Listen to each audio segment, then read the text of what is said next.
Like I said earlier tonight, I'm excited because this brother is here every month, and this month is his. We're going to be celebrating his birthday. His birthday is on the 23rd, so everybody give it up for that.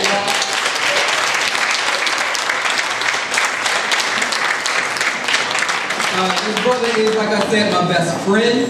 He is dear to me, and I'm happy that so many of you are here because you are going to bear witness to a gift. I cannot talk you up enough, and I'm sure that a good amount of people who are here tonight can attest to the gift that you have. So my thing is we running behind. Now with you, I honestly don't care. Do your thing, my brother. Everybody, please give it up for the one, the only Quill Wordsmith, y'all.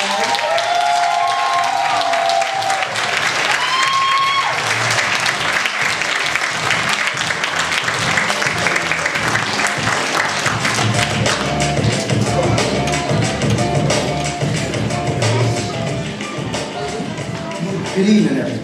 Hi, Quill.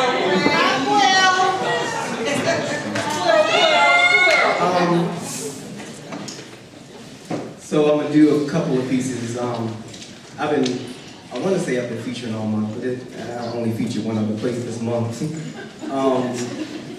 And at that place, I kind of split my set into two different pieces.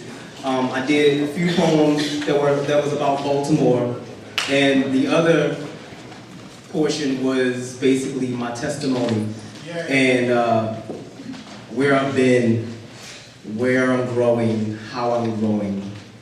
That whole thing. So I'm gonna do that same thing here.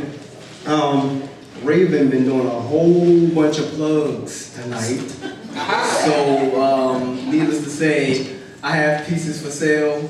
I have calendars for sale. I didn't bring my books with me, but I have clients all throughout this room right now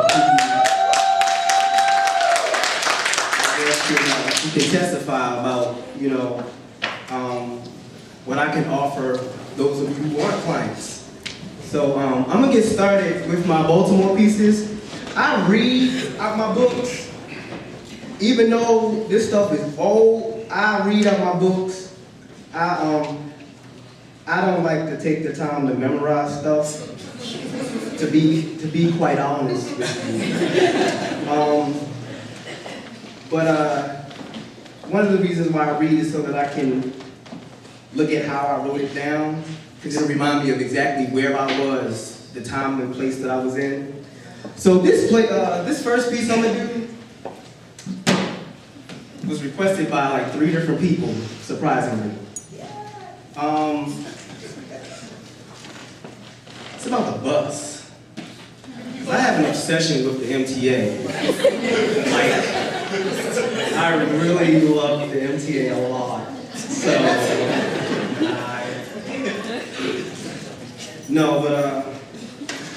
this was one day I had jury duty and I was making my way down to the courthouse. And so, jury duty, you gotta be there early, so I had to catch the early morning express. But it was July, so it wasn't really like comfortable outside. So, I guess if you want to call this anything, since this is out of my journal, you can call this the bus as a slave ship. Standing on the bus stop, I saw the bus approaching already. It was an older coach as well as the express. I'd be wondering sometimes why they choose the broke down buses for the times people use them the most. I stepped on and there was no AC. And then this too reminded me of the way a bus resembles a slave ship. In the middle of July, you leave the comfort of your home to get up on the MTA. On one bus I was on a while ago, I saw written on the window the true meaning of the letters MTA.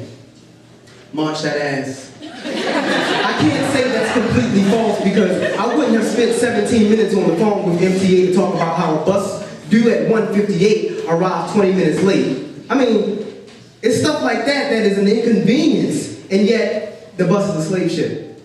With the captain of the vessel with the captain of the vessel doing a pretty good job at making you nauseous by trying to run yellow lights, but then realizing it's a bus not meant to try those things. The only time this really sucks is when you're the one standing up, working too hard not to put your butt on the shoulder of the person sitting behind you, or to press your crotch in the face of the person sitting in front of you, or trying not to throw 13 lashes across the arm of the person to your left with your book bag or your messenger bag. I mean, this is really a slave ship. And everyday English language ain't really the one that's spoken. The language goes from sales that save a lot to something vulgar. No longer talk of so-and-so at work. This thing is repetitive. Damn, it's hot. I can't take this heat. Shit is ridiculous. Need to turn the motherfucking air conditioner on. I can't take this. It's too hot for this. The bus is a slave ship. Black folk trying to get free, breathe free, see free, but it's too many bodies in the way, too much black in the windows. The air gets thick, musty, sweaty, and stank. The bus is a slave ship, struggling to press that window open. She pushes and she pulls, and then 3 men get involved, and they start talking to each other in that language when the window don't budge. Damn, it's too hot. Bitch, you need to turn the air conditioner on. And then, just like the mothers that gave their children freedom with infanticide, just like men who could sense cielos de libertad, someone realizes that there is another bus with the same destination behind the one that you own with no air. Then, one of the few times they pass each other, you notice the windows are closed, which means the other bus got air conditioning. So you ring the bell and you begin to plead with your other brothers and sisters to let you through, and you cry out, coming out back door, open door. And as you step off, a hot but calming wind touches your brow. The sun beams, and the second bus, at full steam, goes around the bus you just got off of. What kind of freedom is this? I was on the express, and the seat in front of me had no back. I could see the metal black skeleton of the chair. I saw something I shouldn't have been able to see under that normal looking blue they had. The bus driver at one point threw on the parking brake because the doors wouldn't close.